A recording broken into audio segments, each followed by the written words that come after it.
اس لیے کہ سورہ حج کی ایک آیت ہے وَلَوْلَا دَفْعُ اللَّهِ النَّاسَ بَعْضَهُم بِبَعْضٍ لَهُدِّمَتْ صَوَامِعُ وَبِيَعٌ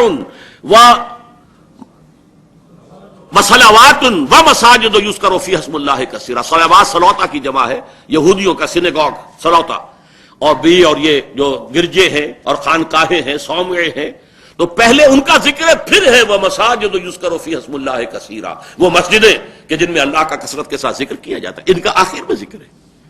یہ ہے وہ بات جو قائد اعظم نے کہی. البتہ ایک جملہ ایسا ہے جہاں وہ کہہ گئے ہیں کہ ہاں ریلیجن جو ہے وہ پرائیویٹ افیئر ہے تمام انڈیویجولز کا، اس میں بو موجود ہے سیکولرزم کی.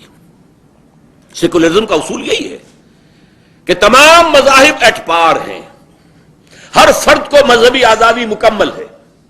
آج امریکہ میں ہے، جائیے آپ مسجد بنائیے، زمین خریدیے، مسجد بنائیے، کوئی آپ کو روکنے والا نہیں، کہیں بھی جائیں. یہ مذہبی